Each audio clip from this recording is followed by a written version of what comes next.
1 de abril de 1998, Roger Alan Painter se suicida en Los Ángeles.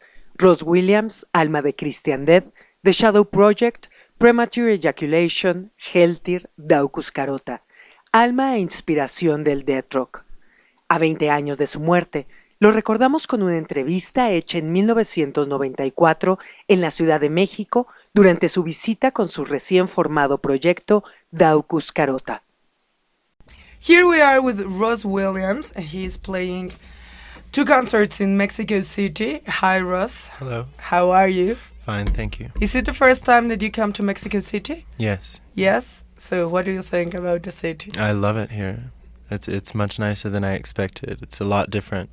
It reminds me of Europe. It has a real European feel to it. Oh, really? Yeah. Really? That's the first time someone says us that.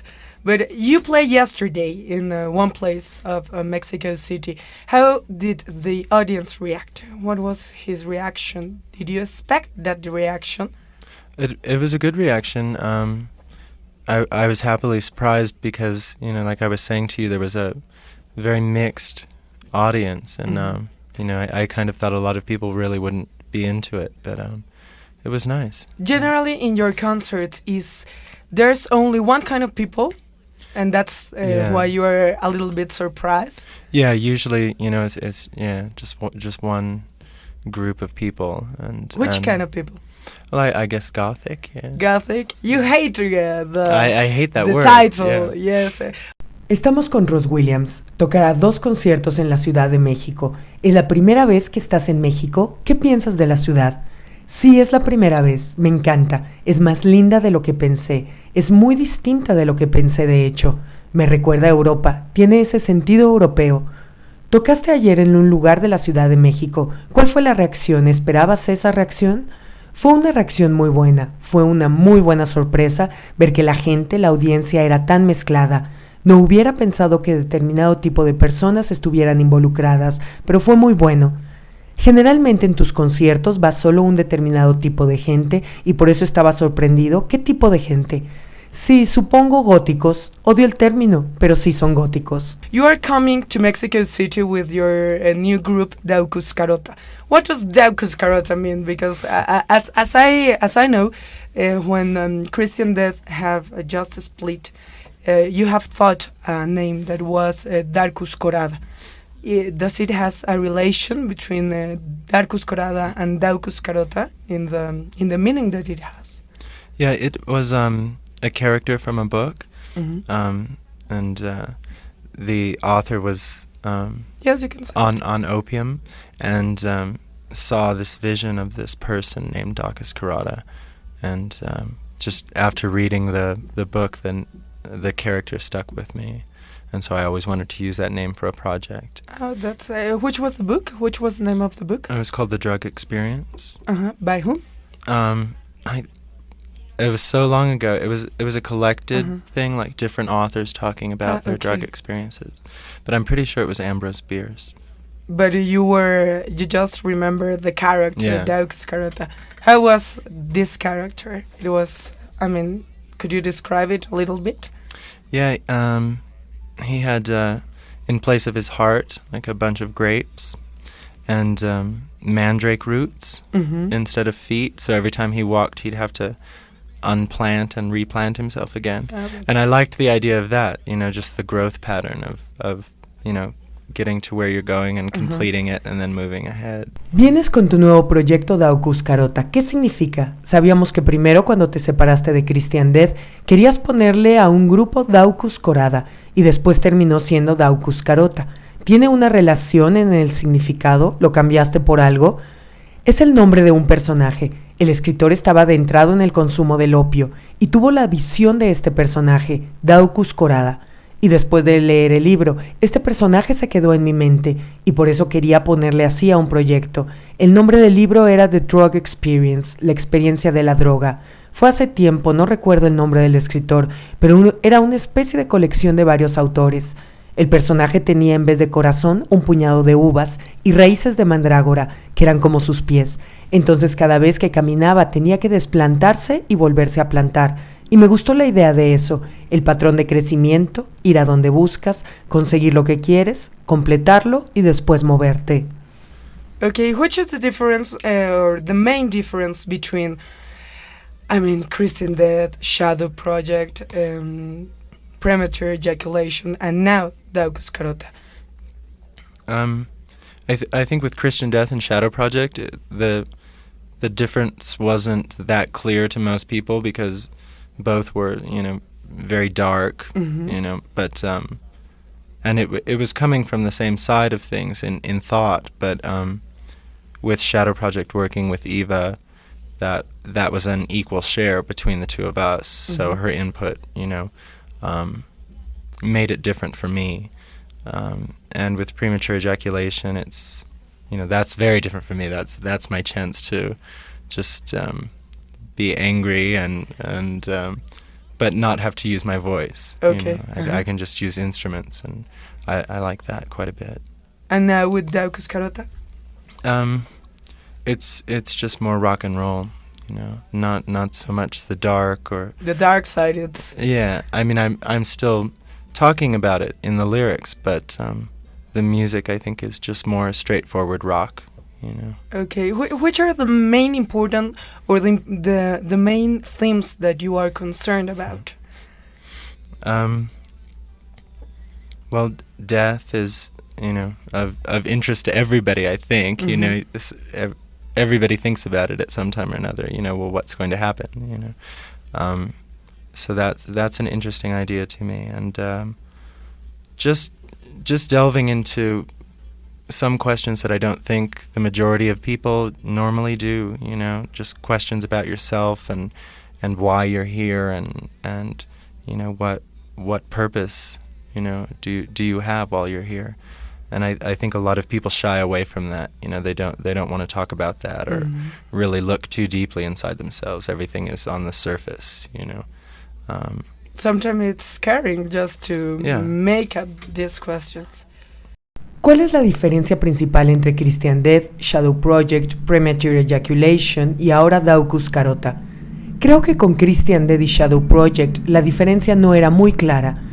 Para mucha gente era confuso porque ambos eran muy oscuros y venían del mismo lado de las cosas en cuanto a pensamiento, aunque con Shadow Project trabajar con Eva, eso era una igualdad en colaboración y para mí lo hizo diferente.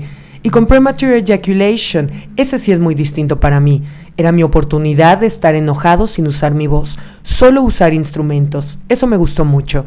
Y con Daucus Carota, es más rock and roll, no es tan oscuro, aunque las letras siguen teniendo ese sentido, pero la música es más rock. ¿Cuáles son los temas que más te interesan? La muerte. Digo, a todo el mundo le interesa, eso creo, y en algún momento todos piensan en la muerte, qué es lo que va a pasar, a dónde vamos. Es una idea interesante para mí. Y también hacerme determinadas preguntas que quizá no toda la gente se quiere hacer. Normalmente no se hace preguntas de sí mismo, ¿por qué estás aquí? ¿Con qué propósito? Y creo que mucha gente evita ese tipo de preguntas, o no quiere ir muy adentro de sí mismo, mejor las aleja y se queda en la superficie. I know that you hate all these labels, but most people know you, or they place you in the Gothic movement. So how can you not define, just describe your music? As music, that's all I think of it. Is that it's just music. I don't sit down and think while I'm writing a song, I better make it gothic, or I better, it's just whatever comes out, So I just consider it music, but I think because of the imagery and the lyrics and sometimes how I present myself on stage or with the makeup or clothes or whatever, that it tends to get put into the gothic category, but I don't feel that way. And which is important of all this dark image when you are on the stage? Do you think that it's an essence of Rozz Williams? It's an important part of him. Yeah, it's almost as though for me to go on stage is really a scary thing. So I've created another person that I can go on stage with, and all of that's a part of that. I'm not the same person right now as I would be if I was going on stage. We will see you today. But in which things do you inspire to write all the lyrics of your songs? I think just, day-to-day life is usually what inspires me to write. Just things that I see around me every day, and also my dreams are very important to me, and in my writing. Do you remember them always? Not always. I was too drunk last night to remember. Most of the time. Yesterday dream you don't remember. No. Okay. Sé que no te gustan las etiquetas, pero casi todo el mundo te ubica dentro del terreno del gótico. ¿Tú cómo describirías tu música? Como música simplemente, solo música. No me siento y pienso cuando escribo una canción si estoy haciendo algo gótico, es lo que salga, pero creo que por la imagen, el cómo me presento en el escenario, por las letras, el maquillaje, por eso la gente me ubica en lo gótico, pero yo no lo siento. ¿Y qué es importante para ti de esa imagen? ¿Es esencial para ti? Sí, porque para mí el subirme al escenario es terrorífico, me da miedo. Entonces formé otra persona que subiera, es otra parte, no soy el mismo en el escenario que por ejemplo aquí. ¿En qué te inspiras para escribir las letras de tus canciones? Solo en cuestiones diarias, las cosas que veo a diario. Los sueños son muy importantes también para mí cuando escribo. ¿Los recuerdas siempre? No, ayer por ejemplo estaba muy borracho para recordarlos. Many people that know your music haven't heard them in the radio or by all the medias. Sometimes it is passed by a friend to a friend. And so do you think that all this kind of music need more support in the medias, like the radio or like the television?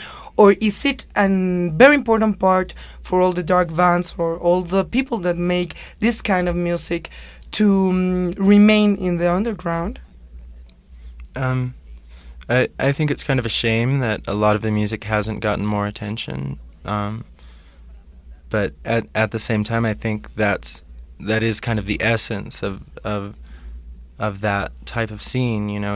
Is that it's underground and it gets passed on from person to person, and that makes it something special for each person.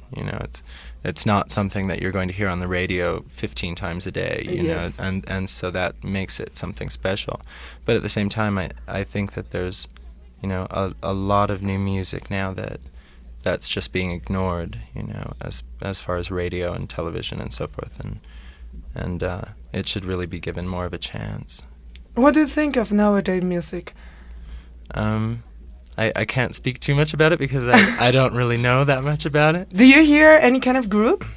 Not really too much. It's like I've kind of stuck myself in a pattern of listening to what I grew up listening to. So I still listen to the same things at home that I did when I was growing up, But occasionally, I'll hear something through someone else or at a show or something, and I like some of it, I don't like some of it. But Could you tell us someone that you like from those bands?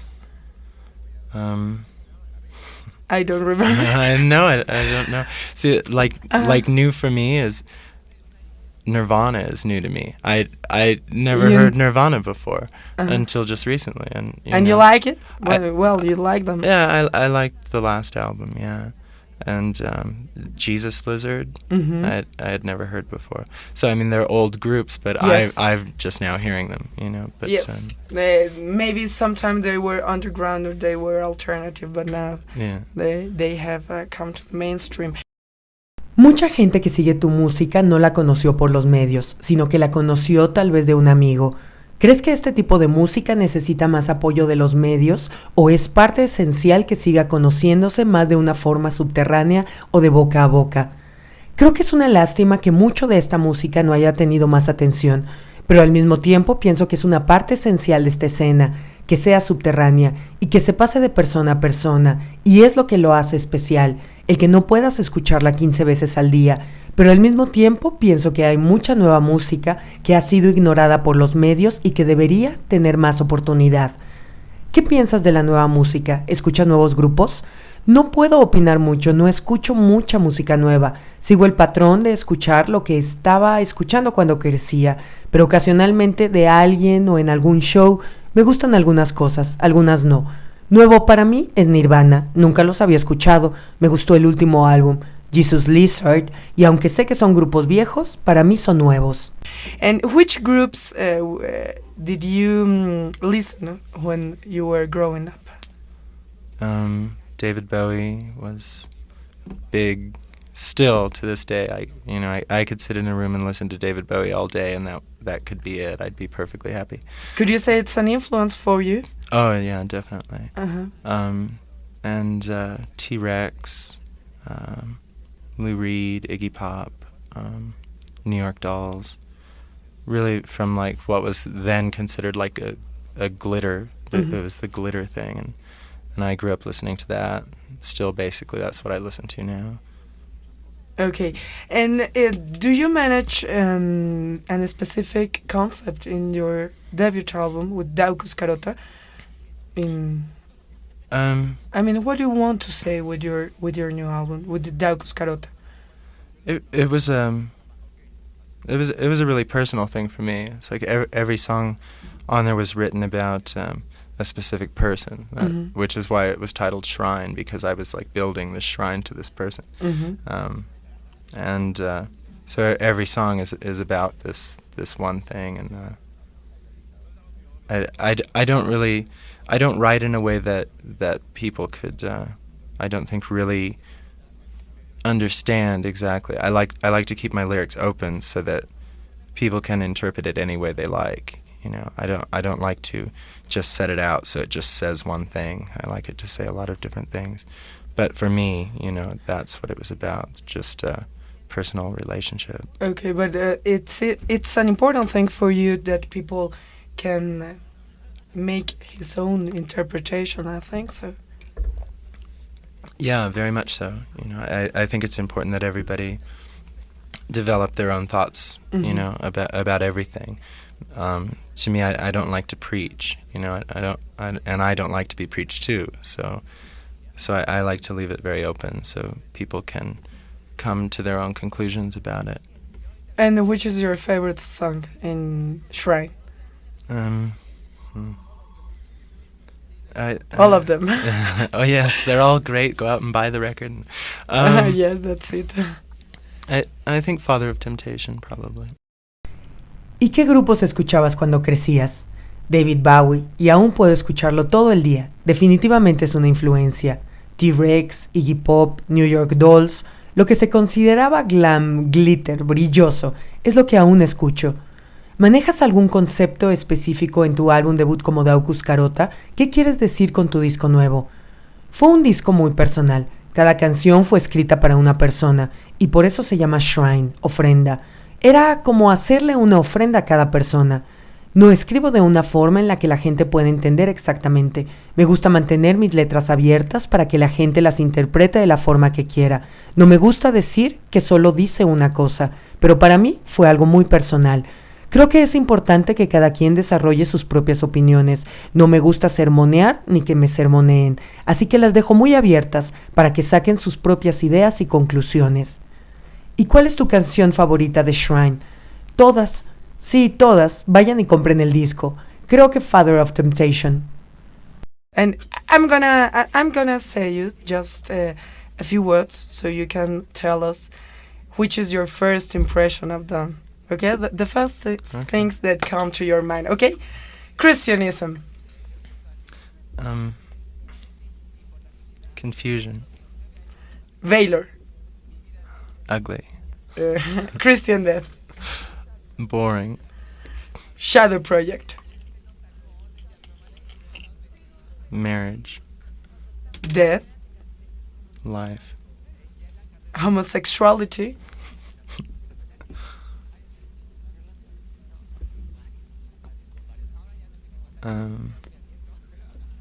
It's okay.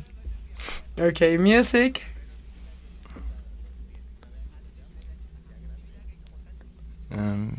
Life again. Rozz Williams.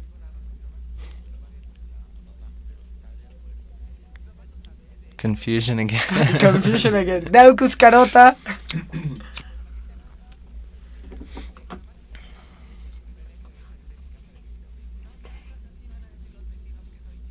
Grapes. Grapes comes up. Grapes, okay. And one was last one I was thinking about. I mean, that's it. Do you want to say something too? I mean, there's a lot of people. Gothic rock, that's important. Gothic rock, goth rock.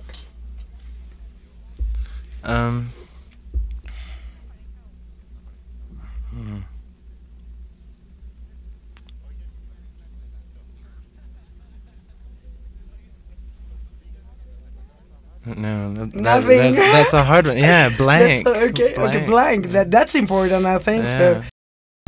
Te voy a decir unas palabras para que digas la primera impresión, idea, la primera sensación que venga a tu mente. Cristianismo, confusión. Valor, feo. Christian Death, aburrido. Shadow Project, matrimonio. Muerte, vida. Homosexualidad, está bien. Música, vida otra vez. Rozz Williams, confusión otra vez. Daucus carota, uvas. Gótico, blanco, nada. Have you had any unusual experience in your life? Oh, Yes, could you tell us someone? I mean, anyone you want. Do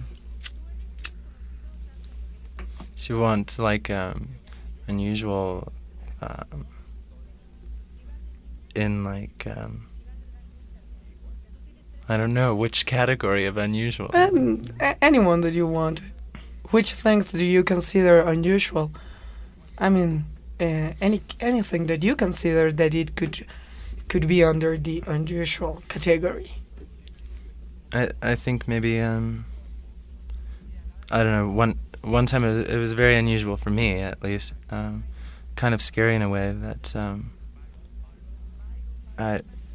I was living with some people, and we just went out on the street and, you know, decided that we were going to meet someone and bring them home, and so we just went out and brought someone home, and we just started kind of doing like these ritualistic things or whatever, and then we had come to the conclusion that we were going to kill this person, and, you know, we were preparing it and everything, and I mean, that was really unusual for me because of, you know, my mind at that point. It was, you know, I was thinking, well, how could you actually even be thinking this? Yes. You know, it's like, how could you entertain that thought, you know? Because, I mean, this person is as important, probably, you know, more important than you are, so how could you feel that you could take this person's life? But we didn't end up doing it anyway, you know, but The end of the story, a happy ending. yeah, but it was unusual just to reach that point in your mind. To you know, think about. to where, you know, you just didn't really care too much about anything else, you know, and it was just so involved in just being inside your own mind, which I think is an important thing, you know, like I said, I think it's important for everybody to come to their own interpretations about everything in life, you know, and that involves going inside of yourself and not really letting the outside world have too much influence on you. But at the same time, I think there's a point where you have to pull back. Stop, yes. Yeah, you know, so that was unusual for me. That was a difficult thing to come to grips to. ¿Has tenido alguna experiencia inusual? Lo que tú consideres inusual. Hubo una que para mí fue muy inusual, un poco para dar miedo. Estaba con unas personas, salimos a la calle y decidimos que queríamos llevar a alguien a la casa. Conocimos a alguien, lo llevamos y empezamos a hacer esta especie de ritual y llegamos a la conclusión de que íbamos a matar a esta persona. Estábamos preparando todo. Para mí fue muy inusual, porque mi mente en ese momento, es más, ¿cómo siquiera pudo pasar esa idea por nuestra cabeza? ¿Cómo puedes albergar ese pensamiento? ¿Cómo, siendo esa persona quizá hasta más importante que tú, podías pensar en quitarle la vida? Pero el que llegues a ese punto de tu mente es muy inusual, para mí, claro.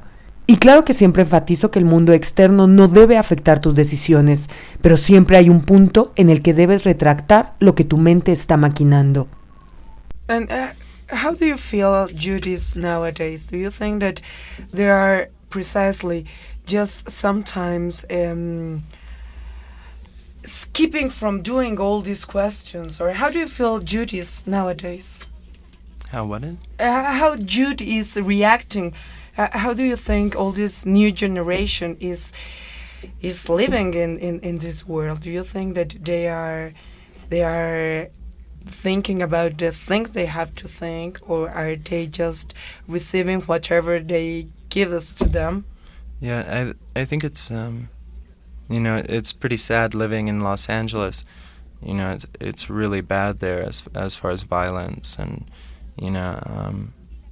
I think it's really sad because I don't think that people, or a lot of people growing up now, really have much of a choice. It's like they've just been kind of thrown into all this violence and ugliness everywhere, and I see a lot of kids that just I think for their own survival purposes have turned themselves off, and so, but at that point you just become a receptacle for everything coming in from television and everywhere else, and so they're living in this world where it's all video games and television, and nothing really is real, but I don't know, I just think it's sad, I think some people have come to grips with it, but you also look at what's going on and try to think of the future, and it seems pretty bleak. So what do you think about the future? It seems pretty bleak.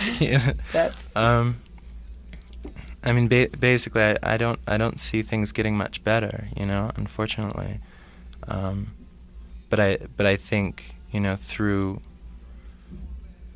going through all of this, it has to reach a stage where, maybe the whole planet will explode, but then there'll be a rebirth after that, and so it's all right, I don't sit around every day like, oh God, everything's so horrible and I hate life, but sometimes as well, it's just kind of sad to think how far things have come, yeah.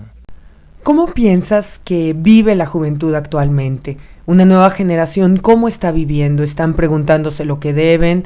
¿Únicamente están recibiendo lo que te dan los medios y todo tu entorno? Es triste vivir, por ejemplo, en Los Ángeles, por la violencia. Creo que es triste. Creo que no mucha gente que está creciendo tiene opciones. Es como si lo hubieran aventado, solo hay fealdad. Veo a muchos niños que por su propia sobrevivencia se han alejado o se han adecuado, pero en todo lo que no es real, solo tele, solo videojuegos, para mí es triste. Y tratas de pensar en el futuro y es alarmante. ¿Y qué piensas del futuro? Que es alarmante. Y tal vez llegará el momento en que todo el planeta explotará, pero después habrá un renacimiento, y está bien. Y digo, no voy por el mundo diciendo que todo está horrible, pero a veces te das cuenta que las cosas no están bien. Do you believe in supernatural things? Yeah, I definitely do. I mean, I've had a lot of experiences myself, and but I have kind of mixed feelings as to where that comes from. Sometimes I think it's a mental thing, and things that you see or experience are purely mental, Yes. that you're creating them yourself. And then sometimes I think, it's definitely an outside force, and sometimes it's a good force, sometimes it's a bad force. So, Could you tell us one of your supernatural experience? Well, a good one I used to have when I was very small. I had problems with my family and stuff, and this kind of got me thinking, well, I've created it myself, but in any case, it was a good thing. So, but this woman used to, this old woman would come and just sit at the foot of my bed every night and just sit there and look at me and kind of comfort me until I fell asleep. And at the time I knew she wasn't real, but I could see her, and there were several things like that in this one house that I lived in, where maybe ghosts or... How was she like, the one that came to you? You know, it was almost like a grandmother or something. You know, that kind of warmth and comforting feeling, and you know, but she never spoke or anything. She just came and sat at the bed, and. But it was a good force for you. Yeah, it was definitely good. You know, it helped me fall asleep and helped me forget about all the problems of the day. You know. But it was just when you were small, not now. You haven't seen her anymore. No. ¿Crees en lo sobrenatural? ¿Has tenido alguna experiencia sobrenatural? Sí creo, he tenido experiencias, pero tengo sentimientos encontrados porque muchas veces pienso que tú las has creado, que son cuestiones de tu mente, pero a veces pienso que sí es una fuerza externa, a veces buena, a veces no tanto. Cuando era niño tenía muchos problemas con mi familia y por eso puedo pensar que igual yo fui quien lo creó, pero en todo caso fue algo bueno. Esta mujer, una mujer anciana, llegaba y se sentaba a los pies de mi cama cada noche y solo me veía y me confortaba hasta que me dormía y sabía que no era real, pero ahí estaba. Era como una abuelita que te da confort. No hablaba nunca, solo me ayudaba a dormir y a olvidar todos mis problemas. Ya no la he visto. Okay, what can you tell to all the people that is listening to us, to all the Mexican youth, and that it's very interested in your new project and... I don't know. I just hope that, you know, that they keep their minds open and you know, just live through everything that's going on as best they can, you know, and just try to survive and you know, be as happy as possible, because that's a really important thing. You know, it's no matter what's going on around you, you know, it's a very important thing to keep yourself happy and to keep yourself in a situation that's, you know, going to have a good outcome. You know, you can't dwell on the bad. You know, obviously bad things are going to happen, and we're all going to be faced with bad things, but you know, I see so many people who just fall into that and they won't come back out of it. You know, it's just something that they live in every day, and I think that's a harmful thing. You know, I would like and hope that there is an afterlife. You know, I would like to think that there is, and I really, you know, hope that there is. But if not, you know, then, you know, you need to be happy now, or at least as close to happy as you can be. You know. Is there an afterlife? We will see, but not now. Yeah. Okay, thank you very much, Thank Rozz you. William, and we will see you tonight. Okay, thank you. Thank you. ¿Qué puedes decirle a las personas que nos están escuchando? Que mantengan su mente abierta y que vivan lo mejor que puedan, que traten de sobrevivir y que sean lo más felices que puedan. Es realmente importante. No importa lo que pase a tu alrededor, lo más importante es mantenerte contento y salir adelante. Y no puedes lamentar siempre lo malo. Y claro que te enfrentarás a cosas que no son positivas, pero no puedes quedarte ahí. Conozco a personas que pasan la vida lamentándose, y eso es muy riesgoso. Si hay una vida después, está bien. Si no, estás exprimiendo esta lo mejor posible, siendo lo más feliz que puedas. Descansa en paz, Rozz Williams, 1 de abril 1998.